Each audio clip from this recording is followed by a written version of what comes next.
बहुत समय पहले एक राजा था जो खुद के बारे में सोचता था कि वह बहुत ही नेक सोच, दयालु स्वभाव और दरियादिली है। उसे लगता था कि वह स्थितियों को सही समझने, हर बात पर न्याय करने और हर विषय में उचित विचार रखने वाला व्यक्ति है। की 3 बेटियां थीं। एक दिन उसने अपनी बेटियों को बुलाकर कहा, मेरे पास जो भी है वो सब तुम्हारा है। तुम तीनों को मुझसे ही जीवन मिला है। मेरी इच्छा अनुसार ही तुम तीनों का भूत, वर्तमान और भविष्य बना हुआ है, जो आगे भी ऐसे ही बना रहेगा। मैं ही तुम तीनों का भाग्य बनाता हूँ। राजा की यह बात सुनकर उसकी 2 बेटियों ने शांत मन से राजा की बात में हामी भर दी। लेकिन तीसरी बेटी ने ऐसा नहीं किया। उसने कहा, नहीं, मुझे तो नहीं लगता कि आप के हाथों में मेरा भाग्य है। राजा यह सुनते ही गुस्से में आ गया। उसने अपनी तीसरी बेटी की कई बातों को एक चुनौती के रूप में स्वीकार किया। उसने खुद को अपनी तीसरी बेटी के सामने सही साबित करने की ठान ली और उसे जेल में बंदी बना दिया। इस वजह से राजा की तीसरी बेटी कई सालों तक जेल में बंद रही। राजा और उसकी बाकी बेटियों राजसी जीवन जीते रहे। राजा मन ही मन सोचता कि यह मेरा ही हुक्म है जो मेरी जिद्दी बेटी जेल में कैद है। लोगों को भी यही लग रहा होगा कि राजा का ही हुक्म है जो उसकी बेटी को ऐसा भाग्य मिला है। उसकी प्रजा के लोग भी यही सोचते थे। उन्हें लगता था कि राजा की तीसरी बेटी ने जरूर कोई गलत कार्य किया होगा, तभी उसे जेल में कैद करके रखा गया है, वरना कोई भी पिता अपनी बेटी के साथ भला ऐसे क्यों ही करेगा। कभी कभी जेल में कैद अपनी तीसरी बेटी से मिलने के लिए जाता था। उसकी बेटी बहुत कमज़ोर हो गई थी, लेकिन अभी भी उसके विचारों में कोई बदलाव नहीं आया था। मगर राजा अपनी कमज़ोर होती बेटी की हालत और नहीं देख पा रहा था। एक दिन उसने अपनी तीसरी बेटी से कहा, इस तरह से तुम्हारा जिद करना मुझे बहुत गुस्सा दिलाता है।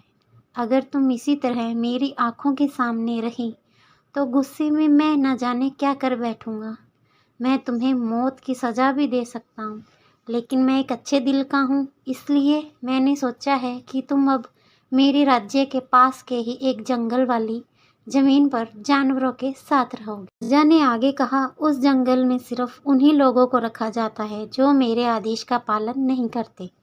तुमने भी अपनी जिद की वजह से मेरी बात नहीं मानी, इसलिए तुम भी अब वहाँ मौजूद लोगों के साथ अपना जीवन काटोगी। इसके बाद तीसरी बेटी को उस जंगल की ज़मीन पर रहने के लिए भेज दिया गया।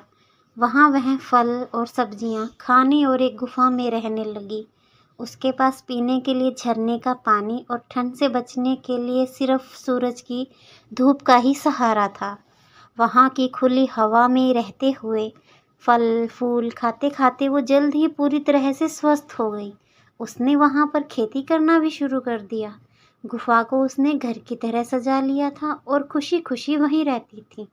एक दिन वहाँ पर एक भटकता हुआ राहगीर आ गया। उसे देखते ही देखते राजा की तीसरी बेटी से प्रेम हो गया और दोनों खुशी खुशी वहीं रहने लगे।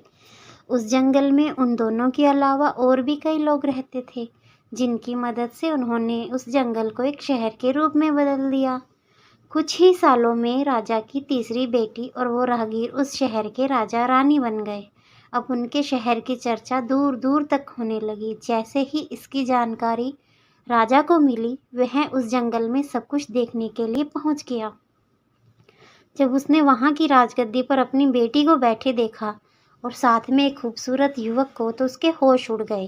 राजा की बेटी ने अपने महल में अपने पिता का पूरे सम्मान के साथ स्वागत किया। उसने अपने पिता से उसके बर्ताव व फैसले के लिए कुछ भी नहीं कहा।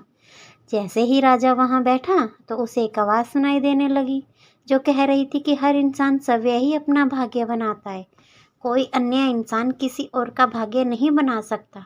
इसके बाद राजा को स्वयं ही अपनी गलती पर पछतावा होने लगा और उसने अपनी सभी बेटियों को अपने भाग्य से आज़ाद कर दिया।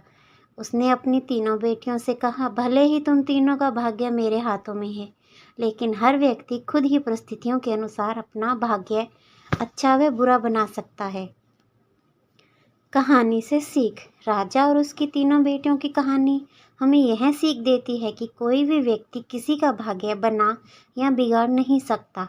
हमारा भाग्य सवय हमारे हाथों में ही होता है, जिसे हम अपनी सूझबूझ से बुरी परिस्थितियों में भी अच्छा बना सकते हैं। अगर आपको हमारी वीडियो पसंद आई तो लाइक सब्सक्राइब जरूर करें।